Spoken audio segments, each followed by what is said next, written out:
Hey guys, welcome back to Old Guy Vibes. Today we will be going in depth on the topic of cravats.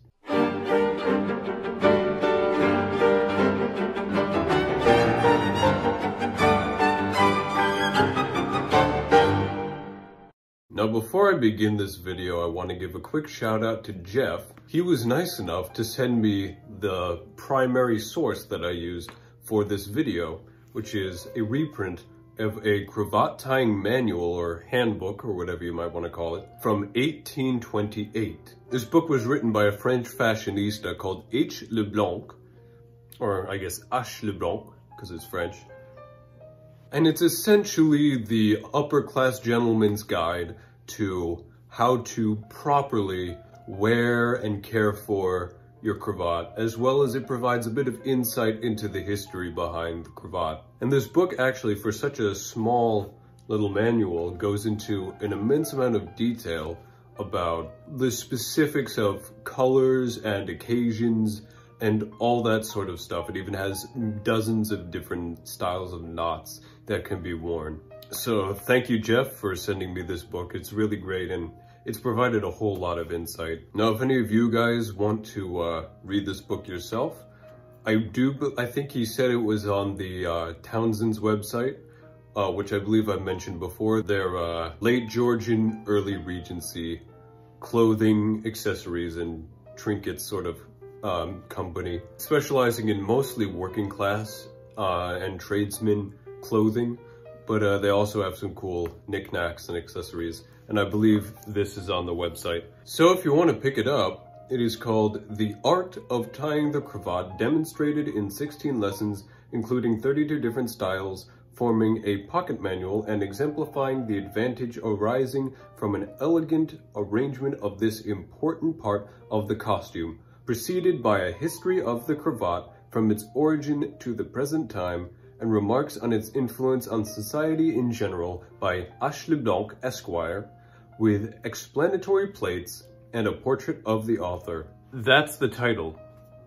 Welcome to Victorian France. That being said, let's get into the video. So the cravat actually originated in the mid-17th century in a Germanic tribe, I guess they were still tribes back then, called the Cravat, or I guess the Cravats or the Croats in English. I'm not quite sure how you properly pronounce it. But at this time, military uniforms of the Cravats, I guess you would say in German, started to adopt this sort of black neck wrap or scarf into their uniform, thus setting the foundations for the concept of the cravat. And from then on, it would start to find its way into men's fashion and would eventually become a staple of the men's outfit between all classes, pretty much until the 1870s. Now, of course, after that, the bow tie and the necktie would sort of take the place of the cravat as it would fall out of fashion, but until then, it was the primary neck garment. That being said, the book does actually mention that it might have its roots even before the Cravats of Germany, in actually ancient Rome. Mentions that there is a sort of scarf that they wear to protect their necks from the cold. And this was called a Focalium, which is a word that is derived from the word focus, which means, I guess, the throat in Latin. If any of you guys speak Latin, I'm sure my pronunciation is a bit off. And so it is not entirely unreasonable to say that it really originated with ancient Rome. However, the more modern origin of this garment definitely started coming into fashion with the Cravats, and then from there really started to infiltrate fashion and make its way into the upper echelons and out of the military and into common society. So now that we've gone over the history of the cravat, let's discuss cravat etiquette, how to wear it, all that sort of fun stuff. So as far as, I guess, silhouette or formation or how it's worn is concerned, we don't see a whole lot of change between the Regency and the Victorian period.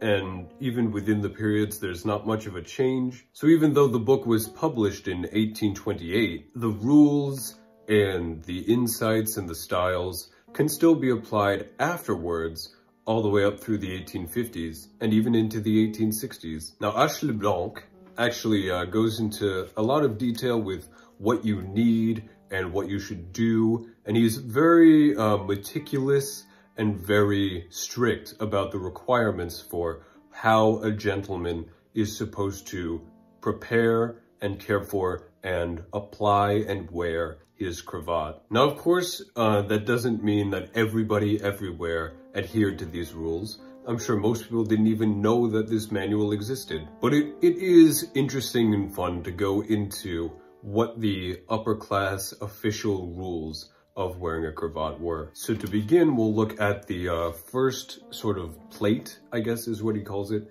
which is just a fold out with drawings on it. And then we'll just go through the basic required tools and formations. So of course you need an iron to smooth it out. That's how I always begin. I always start with ironing, because when you apply your cravat, you want it to start off as smooth as possible so that it doesn't collapse and so that it's not wrinkled, and so that when you tie it, it will inevitably get wrinkled, but it won't start off that way, so you can reduce the amount of wrinkling. And now, H. Leblanc actually requires that you have a small smoothing iron, which is an iron that he later says you'll use to sort of smooth out the cravat while you're wearing it. After you've tied it, you smooth it out. And then the next little obscure tool that he says everyone needs is a whalebone stiffener. Now, whalebone stiffener is just sort of something that you put around your neck at the front underneath your cravat, and that keeps it nice and stiff, and that's what gives you a nice tall, smooth silhouette. Now, of course, I don't have a whalebone stiffener, nor do I know how to get one, but I don't really need one, and I'm sure most people didn't even have one. And then after that, we're sort of done with tools, and now it's just on to how you fold it to get ready. And the way you do that is you fold each end. Of course, you leave the middle portion flat, but you take the ends and fold them one end up and the other end down. And so that way, as it wraps behind the back of the neck, those two ends overlay so that you don't have tangling and twisting in the back of the neck. He says that it's very important that the back of the neck look just as good as the front. Now, of course, I'm sure most people didn't really care, unless, of course, you were super upper class, royal family, super wealthy. But the average Joe, I'm sure, didn't care too much. Now, I'm not really going to go into the different ways to tie your cravat and the different knots, because that could really take up a video on its own. He includes a ton of different knots. I'll show you a shot of the plates, but there's a decent amount of knots, and these aren't even all the knots that you can tie. So I might go into specific knots another day. I'd have to really figure out how to do them because it's not very clear for a lot of the knots. That being said, I can still talk about colors and etiquette and rules. Now, with each knot, he does give a sort of description of who is allowed to wear it in society, when is it appropriate to be worn, and what colors are meant to go with it. I won't go into detail, but let me give you a fun example. So if we look at the style that he calls Cravat sentimentale, if we take a look at the way he describes it, he says, "The name alone of this cravat is sufficient to explain that it is not alike suitable to all faces. You then, whom nature has not gifted with skins of silk, eyes of fire, with complexions rivaling rose and lily, you to whom she has denied pearly teeth and coral lips, a gift which in our opinion would be rather inconvenient. You, in fact, whose faces do not possess that sympathetic charm, which in a moment, at a glance, spreads confusion o'er the senses, and disorder and trouble in the hearts of all who behold you." Basically, he's saying if you're ugly, and he's being very direct to the reader about this one, don't wear the cravate sentimentale. He says it is therefore for the juvenile only, and his idea of juvenile, he says, is between the age of 17 and 27. And he says, but after that age, it cannot, with propriety, be patronized by even the most agreeable. Basically, no matter how attractive you are, if you're older than 27, you still shouldn't be wearing this because it is a style for adolescent men. So that's just one example of how he describes each style. Now, most styles don't have this sort of description where he's insulting you directly, because most styles work for most people. And some styles he doesn't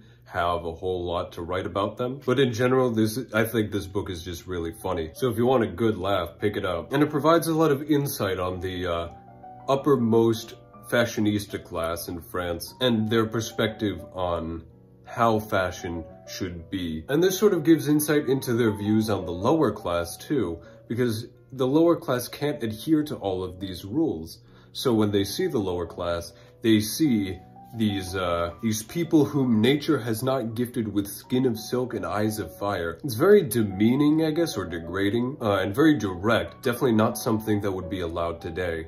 But it's also really funny. But again, that's just one example. If you want to read the rest, I could make a dedicated video just to reading through this book. Or if you want to go buy it yourself, I do believe it is up on the Townsend's website. Now, like I said before, he also goes into detail on which colors are appropriate for which occasions and which people. Colors and materials are sort of specific to different cravats. Every style has its own preferred colors that work best.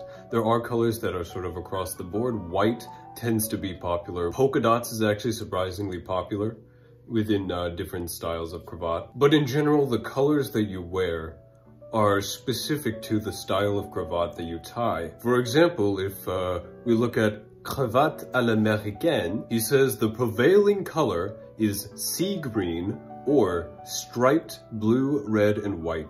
Of course, he's never been to America, obviously, because he says blue, red, and white, not red, white, and blue. Excuse you, Ashley Blanc. Here in America, we speak American. It's red, white, and blue. So this is why we hate the French. It's a joke.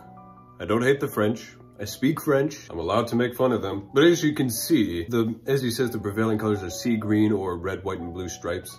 So if you wear the style of cravat à l'américaine, then it means you probably should be wearing it in either sea green or red, white, and blue stripes. You wouldn't wear the style of cravat à l'américaine with, for example, wine red as I have, or with brown or polka dots or white, or, I mean, I guess you could, there's no rule against it. But if you're an upper class fashionista French gentleman, or you don't even have to be French, just an upper class gentleman, you would probably wear this style in sea green or red, white, and blue stripes. But as you can see, in different scenarios and different styles, he's very meticulous and particular about the ways that you should wear your cravat. And of course, being a French fashionista and an expert on cravats, his influence spreads throughout Europe and even into America, because France was the fashion center of the world at the time, or at least of the European world. If you wanted to see the latest fashion or the most experimental fashion, you went to France. Now, of course, the local nobility, or if you're in America, the local politicians, did have some influence on the specifics of fashion. But if you wanted to be the most up-to-date, the most fashionable, the most modern, you would get your stylings from France. So the things that are said in this handbook, or this pocket manual, I would personally assume applied generally throughout the upper class, throughout Europe, and even into America. Of course, with anything, you have to take it with a grain of salt, and it's not a perfect science, it's an art. So not everything applied to everyone. But this being French, I would think that it applied pretty far and wide. And I'm sure not a whole lot of people really cared much about these specific rules, especially like the colors. Most people wore the color they liked, and then if it was a formal event, they would wear white or black. But I would say this is a pretty trustworthy source. Now here's the fun part. He includes, at the end of the book, a sort of packing list for any gentleman who is inclined for travel and going on vacations, I would say. And in that packing list, he describes everything that a gentleman should have as far as just his cravats are concerned. There are 8 items on this packing list, and so I'll just go from item 1 to 8. And let's see what you think about this. He says, number 1, you must have a dozen at least of plain white cravats. 2, the same quantity of spotted and striped white cravats. 3, a dozen colored ditto. 4, 3 dozen at least shirt collars. 5, 2 whalebone stiffeners. I don't know why you would need 2. 6, 2 black silk cravats. 7, the small iron mentioned in the first lesson, so the little one for smoothing out your cravat once you have it on. And then lastly, 8, as many copies as possible of this important and useful work, taking the precaution of having them well bound, that they may occupy less room. And then he has a little asterisk that says editor's opinion, so we can disregard that one. So I don't believe that this sentiment was shared by the entirety of the upper class throughout Europe and America, although I'm sure some people did carry this many cravats when they were traveling. Like, imagine how many they would have at home. Like, how many cravats does this guy have? But I just thought that was a fun little tidbit to share. So that being said, I don't think there's a whole lot more to go into in this video.